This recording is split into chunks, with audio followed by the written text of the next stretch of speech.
안녕하세요. 어, 2주나 걸렸던 것 같은데, 2주 동안 제가 특별히 더 정리하고 그런 건 사실은 없어요. 근데,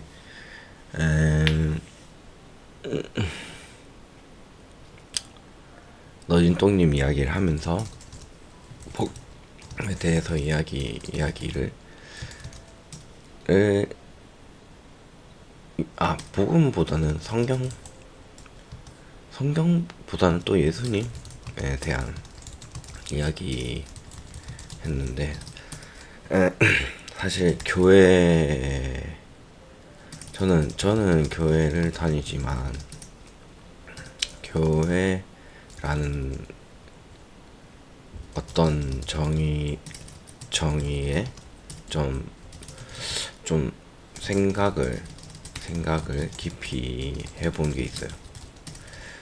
그게 뭐냐면 베이직기 교회 담임 목사님이신데, 이분이 이런 말씀을 하시더라고요. 교회는 논 멤버를 위한 멤버십 클럽이다. 이 말이 참 저는 와닿았는데, 예, 사실 교회는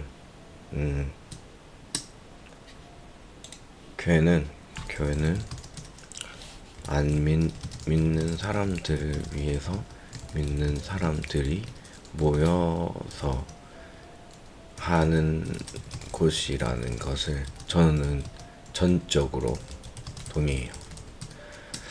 세상 사람들이 이렇게 생각할 수도 있어요. 돈을 벌려고, 예를 들면 목사가 돈을 벌려고 한다라든지, 뭐 어떻게 보면 맞는 말일 수도 있는데 어떻게 보면 틀린 말일 수도 있어요. 사실은 목사님들을 그런 목적으로 하는 목사님들이 있을 수도 있어요. 있을 수도 있지만, 그런 사람들도 있을 수 있지만, 제가 봤을 땐 대부분 목사님은 그렇지 않다고 생각해요. 사명을 가지고 하시는 분들이 많다고 생각해요. 물론 그렇지 않은 목사님도 있고, 그렇게 돼서 결국에 그렇게 되는 이단으로 가는 목사님들도 사실 있을 거예요. 근데 그 마음을 저희는 알지 못하는 거죠. 네. 그래서 저는 이게 좀 정답이라고 생각을 해요. 그래서 너진 또 채널에서 말씀하신 부분이 좋은 게, 안 믿는 분들도 이걸 보면서 예수님 대한 착각을 내려놓으시는 거죠. 예. 그래서 이 부분이 좀 사실 필요해요. 저도 이런 부분들을 굉장히 고민을 오래 해왔던 사람이거든요. 왜냐하면은 저도 이 복음을 믿는 과정에 대해서도 굉장히 고민을 많이 했고, 이게 맞나 저게 맞나 이게 틀렸나 왜라는 고민을 굉장히 오래 해왔던 사람이었어요. 그래서 어떻게 예수님을 믿어야 될까, 어떻게 예수님을 알아야 될까에 대한 고민을 좀 많이 했던 거죠. 당연한 거겠죠. 예, 당연한 건데, 그 부분을 이제 찾는 과정들 중에서 저는 모태신앙이었어도 좀 나중에 복음에 대해서 정리가 된 것 같아요. 그래서 그 복음에 대해서 정리한 거를 내 나름 이제 생각을 좀 나눠 보려고 해요. 그래서 최대한 안 믿으시는 분들도 이해할 수 있게끔 하려고 노력을 할 테지만 어려울 수도 있어요. 저도 이걸 참 프로페셔널하게 잘 정리를 해서 말씀드리면 좋겠지만, 그렇지 않을 수도 있고, 지금 또 그냥 일하다 와서 참 갑자기 그런 마음이 들어서, 사실 제가 일을 하고 있는데, 또 이건 TMI인데, 일이 좀 잘 안 풀려요. 안 풀려서, 안 풀리고 그럴 때는 저는 메시지를 찾아보고 하거든요. 메시지를 찾아보다가 어려움이 있는 그 고난의 순간에 하나님이 쓰신다라는 말씀을 이제 들었는데, 다른 분이 완전 다른 날 하는 날이었어. 한 분은 이제 우리가 유명히 알고 있는 전한길 강사님이 이야기하시는 말씀이랑, 한 분은 다른 제가 잘 아는 이제 선교사님의 말씀이었는데, 참 이야기를 듣고 좀 힘이 나더라고요. 사실 인생이 상황이 그렇게 좋지는 않아요. 근데 그래도 결국에는 이렇게 우리가 살아있고 살아있는 이유들을 주신 것은 또 어떤 뜻이 있지 않나 라는 생각을 좀 많이 하는 사람이거든요. 그래서 복음에 대해서 좀 나눠보려고 합니다. 사실 복음 뭐 뜻을 설명하면은 뭐 복된 소리라고 볼 수 있겠죠. 그게 뭔 그게 그게 우리에게 뭐가 중요해? 뭐 이렇게만 보면 긍정적인 이야기들이나 잘 된다 하는 그런 말으로 착각할 수 있겠죠. 일단은 바탕은 우리가 뭘 가지고 가야 되냐면은 하나님이 존재한다라는 존재한다라는 뭐 일단은 안 믿으시는 분들도 계실 수 있으니까 존재한다라는 것을 가정을 해야 되고 이분이 하다도 어느 정도는 가정해야 돼요.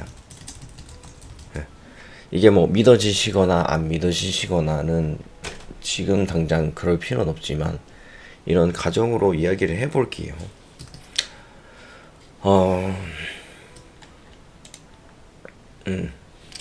사람은 어떤가요? 완전한가요?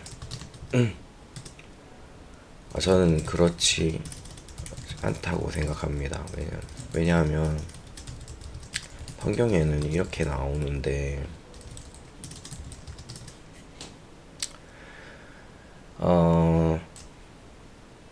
제가 몇 장 몇 절인지는 잘 기억이 안 나는 구절들이 많아요. 정리가 안 돼서 로마서인 것 같은데 뭐 모든 의인은 없나니 하나도 없다. 사람들은 죄인이라고 하죠. 어떤 걸 보고 사람이 죄인이라고 하냐고 이렇게 물어보시는 분들 계실 수 있잖아요. 근데 성경에서 말하는 죄는 사실 이런 부분이에요. 말, 생각, 행동이에요. 이렇게 적지 말고 말, 행동, 생각으로 적을게요. 왜냐면은 우리가 쉽게 말은 쉽게 나쁜 말이나 뭐 허위나 뭐 여러 가지를 쏟아낼 수 있어요. 또 행동도 마찬가지죠. 네. 우리는 폭력이나 뭐 그런 일들을 행동으로 우리가 할 수 있죠. 때리거나 이런 행동들을 할 수 있죠. 근데 이런 죄들은 법으로 다스려집니다. 우리가 생각하는 뭐 민법, 형법, 뭐 여러 가지 법들이 있겠죠. 네. 뭐 우리가 뭐 행동 또 뭐 노상방뇨를 하는 거나 그런 것도 이런 법안의 테두리에 다 이제 포함되어 있겠죠. 네. 그러나 생각은 알 수가 없어요. 생각은 법으로 판별하기가 어렵습니다. 근데 예수님이 뭐라고 하시냐면 구절은 정확하게 모르지만 누구를 미워하면 그러니까 정확하게 이웃을 미워하면 그 사람을 살인한 거나 다름없다고 말합니다. 그리고 어떤 이성을 보고 마음에 품으면 강간을 한 거나 다름없다고 합니다. 진짜 무서운 말이죠. 내가 그 사람을 보기만 했는데, 내가 그 사람에 대한 미움 감정만 가지고 있었는데 살인한 거나 다름없다고, 강간한 거나 다름없다고 합니다. 진짜 무서운 말이죠. 근데 난 생각만 했을 뿐인데. 그래서 이걸 벗어날 수 있는 사람은 하나도 없어요. 생각에서 우리는 나쁜 마음이 사실은 있어요. 돈을 갖고 싶거나 돈이나 명예나 어떤 거를 가지고 싶어 할 때 우린 욕심이 나고, 그 욕심을 채우고 싶어 하는 바람이 있어요. 열망이 있어요. 갈망이 있어요.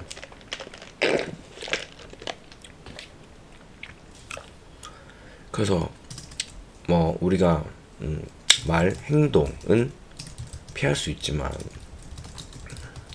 생각은 우리는 피할 수가 없어요. 어린아이들도 좋은 것을 갖고 싶어 하고 좋은 것을 누리기 원하고 그런 건 당연한 거잖아요. 그런 것처럼 우리의 생각은 이 죄에서 벗어날 수가 없어요. 결국엔 하나님의 관점에서의 죄죠. 그러면 이 죄를 어떻게 해결하느냐 이거든요.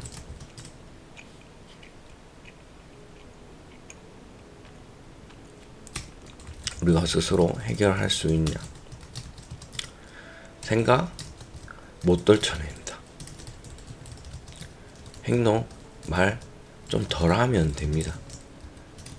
그런데 생각 못 떨쳐내고 나쁜 마음은 언제나 존재합니다. 우리 안에. 어떻게 보면 우리 안에 존재하는 아담 이후로부터 있는 원죄 때문이겠죠. 인간의 죄악 때문. 그러나 누구의 탓은 아니에요. 누구의 탓은 아니에요. 이걸 또 뭐 하나님이 뭐 선악과를 만들어서 그런 거 아니냐 하는 분도 계시겠죠. 네. 뭐 어쨌든 간에 사실은 아담 이후부터 있는 원죄를 통해서 우리가 이 말, 생각, 행동에서의 죄를 벗어나지 못하는 경우는 맞아요. 근데 하나님이 선악과를 만들어 두신 이유는 그거랑 다른 이야기이기는 해요. 일단 지금은 복음이니까 그래서 죄를 해결하는 방법에 대해서 구약에는 이렇게 해요. 최초의 예배인 거죠. 죄의 회개인 것은 아담과 하와의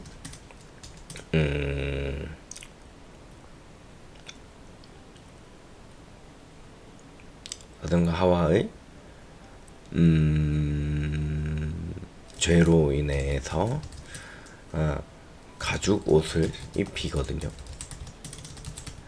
가죽은 결국 동물부터 오는 거죠.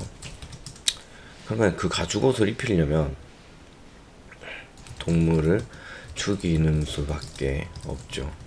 결국 뭐냐면 죄를 해결하는 능력은 피에 있다는 걸 구약에는 예시해요. 네.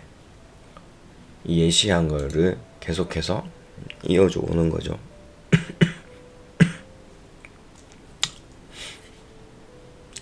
그래서 구약에는 구약이라고 제가 그냥 말을 해서 그런데 성경에는 구약과 신약이 있어요. 구약은 예수님 이전이고 신약은 예수님 이후 이야기인 것만 대충 알면 되시겠습니다. 그래서 구약 시대에 제사를 지내면 피바다가 돼요. 네. 자신의 죄 때문에 제물을 바치면서 하나님께 용서를 구하는 거죠. 쉽게 말하면. 네. 근데 이런 죄들을 매년 1회 이상 해야 했던 거죠. 제사를 드리는 과정도 쉽지 않았고요. 그럼 이거를 우리는 계속 하는 게 정답이 아닌 걸 아는 거죠. 네. 그래서 결국에는 예수님이 이 죄를 해결하려고 오신 거예요.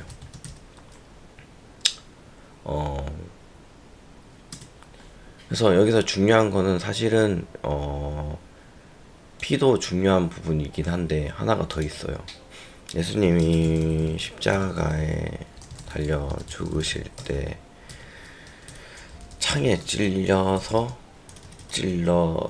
확인을 해볼 때 물과 피가 나오거든요. 피는 죄 속죄에 대한 부분이라고 생각하고,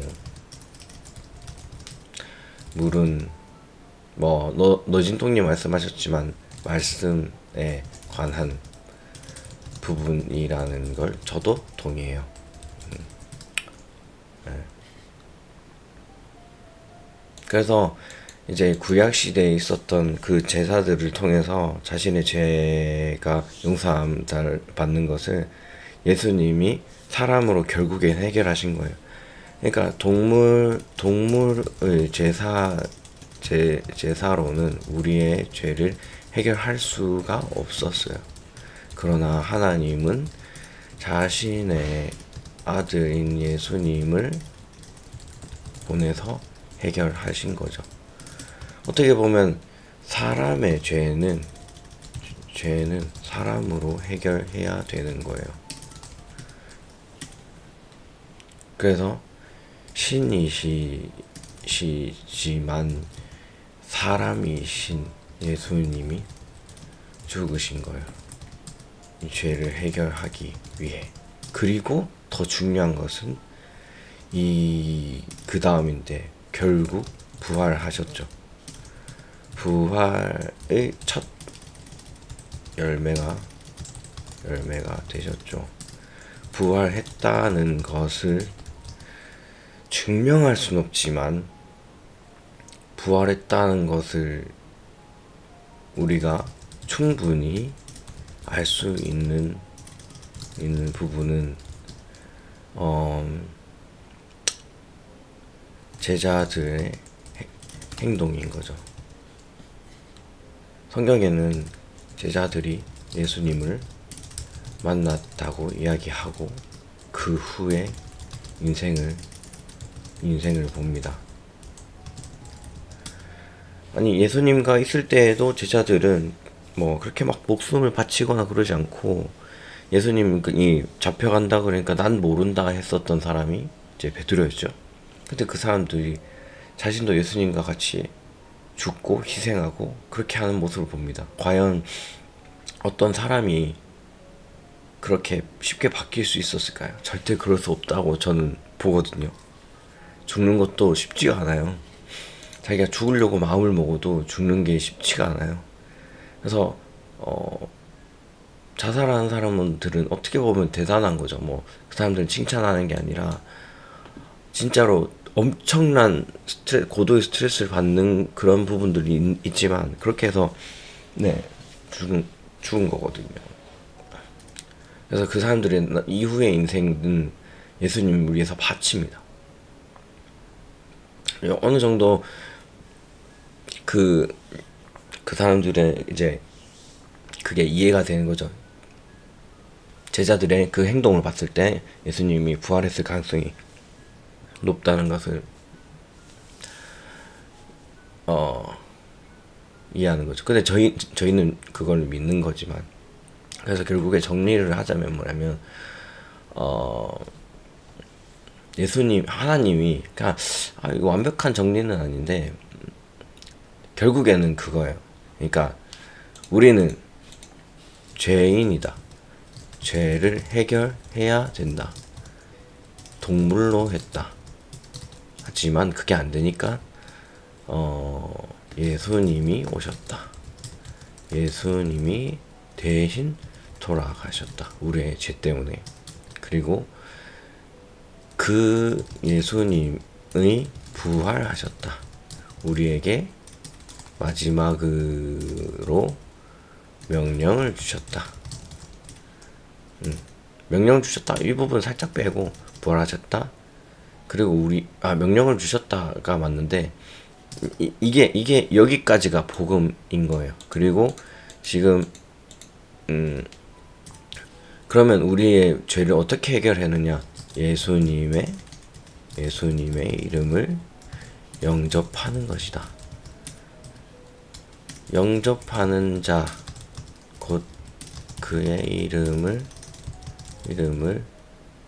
영접하는 자, 곧 그의 이름을 믿는 자들에게는 영접하는 자, 곧 그의 이름을 믿는 자들에게는 하나님의 자녀가 되는 권세를 주십니다. 갑자기 외우려니까 안 되네요. 원래 매번 외우고 있던 말씀인데, 요한복음 1장 12절 말씀 맞나? 찾아볼게요. 죄송해요. 제가 알기론 맞는데 1장 12절 하나님의 자녀가 되는 권세 주셨어요. 맞아요. 네, 이 말씀을 주신 거예요. 그래서 예수님의 이름을 믿는 사람이 하나님의 자녀가 되는 권세를 주신 거죠. 그래서 예수님께서 부활을 하셨고, 부활하신 뒤에 우리에게 지상명령이라고 주시는데, 열방에, 그러니까 이웃이든 누구든 예수님의 말씀을 전하라는 명령을 주십니다. 네. 그래서 이 명령을 하는 게 우리 교회의 목적인 거죠. 교회의 목적이죠. 사실은 다른 목적도 있어요. 우리 교인들끼리의 참 이제 서로 이제 참 힘내자 이러면서 같이 힘내자 이렇게 살아가는 것도 사실 목적의 일환이에요. 근데 우리는 어쨌든 예수님이 주시는 좀 뭐 다른 목적도 어떻게 보면은 이런 부분들이 있는 거죠. 근데 저는 이 부분이 더 큰 목적이라고 생각을 하고, 그렇게 생각하고 있는 사람이에요. 근데 사실 저도 그렇게 하고 있지는 못하고 있어요. 뭐 선교도 많이 나가고 했었는데 저도 복음을 전하는 게 사실은 두렵습니다. 요즘 인식이 뭐 좀 교회에 대한 뭐 개독교라든지 그런 말들이 많이 나오면서 교회에 대한 이런 어떤 안 좋은 이야기에 대해서 나를 어떻게 생각할까라는 두려움이 없다면 거짓말이겠죠. 네. 저는 그렇지만 그래도 이게 이렇게라도 말을 하는 게 맞지 않은가. 단순히 우리가 죄인인 것을 알게 되고 이 죄를 해결해야 된다는 걸 알게 되고, 그 예수님이 우리를 대신해서 이걸 해결하셨고 예수님 믿으면 된다라는 부분인, 그리고 우리가 성장하기 위해서는 말씀을 보고 교회에 출석해서 하나님의 말씀이 무엇인지 좀 더 알게 되고 그런 것들이 필요하게 된 거죠. 네, 그렇습니다. 교회의 목적이 사실은 저는 이런 부분을 잘 전달하는 게 이제 목적이라고 생각을 해요. 그래서 뭐 제가 잘 했는지 모르겠어요. 사실은 뭐 정리를 잘 해서 잘 하면 좋겠지만 이렇게 해서 복음에 대해서 사실 뭐 더 좋게 나눌 수 있는데 계속해서 뭐 업그레이드 시켜보는 거죠. 네, 그의 목적은 이런 목적이 있는 것 같아요. 그래서 안 믿으시는 분도 있고 뭐 안 들어본 사람들도 있을 거고, 납득이 되는 부분도 있을 거고 안 되는 부분도 있을 거고, 그런 부분들은 참 조율을 해서 했으면 좋겠어요. 사실은 뭐 저도 뭐 안 믿는 사람들이랑 대화를 하다 보면은 교회 왜 다니는지, 교회가 어떤 목적이 있는지, 교회가 어떻게 해야 되는지에 대한 부분을 많이 고민을 하지만 참 이거를 어떻게 전달하면 좋을지를 많이 고민을 했어요. 또 저는 그런 것도 고민을 했어요. 예수님을 믿고 난 뒤에서인데 갑자기 저한테 그런 의문이 왔어요. 정말 천지를 창조하셨는가? 갑자기 창세기 1장 1절, 그러니까 성경의 제일 앞줄, 제일 첫 줄이 갑자기 안 믿어지는 경우들도 있었어요. 근데 그런 부분들을, 하나님, 저는 당신을 믿고 있다고 생각을 했었는데 창세기 1장 1절부터가 막히는 사람이 갑자기 되어버렸습니다. 어떻게 해야 되죠? 그런 고민을 했을 때 하나님께서 이런저런, 뭐 하나님께서 직접 알려주진 않았겠죠. 다른 어떤 사람들을 통해서. 사실 그때 창조과학 세미나라는 강의를 들으면서 우연찮게 들었어요. 그때 또 저희 교회에서 그런 사역을 하시는 메신저가 오셔가지고 말씀을 하셨는데 조금 그렇구나, 그렇구나. 사실 이게 이성적으로도 이해가 됐었어요. 우리 일반인들은 전부 이게 이성적으로 이해가 돼야 되잖아요. 근데 저는 이제 처음에는 감정적으로 이게 어떻게 보면 영적으로 하나님의 존재를 믿었는데 그 후엔 이성적으로도 같이 믿게 됐어요. 성경 말씀이 그냥 신화처럼 그런 말씀이 아니고 진짜 하나님이 있었겠구나라는, 하나님이 우리를 창조하시고 있었겠구나, 그런 것도 참 많이 깨닫게 됐더라고요. 그래서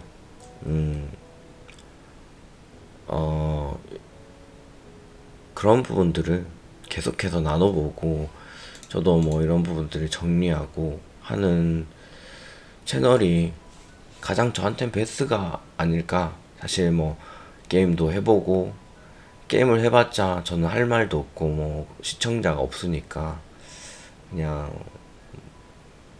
저도 잘 하는 건 아니지만 물론 더 잘하시는 사역자분들도 계시고 하지만 저는 뭐 그냥 이런 하나님에 대해서 이야기를 하는 것 자체를 원래부터 좋아했었고, 이게 저는 제 인생의 전부거든요. 사실은 제가 뭐 가진 것도 있는 것도 아니고 잘하는 게 있는 것도 아니고 그냥 나이는 차고 너무나 고민이 되지만, 그렇지만 이 부분만 생각을 할 때는 힘이 나는 게 저는 사실이거든요.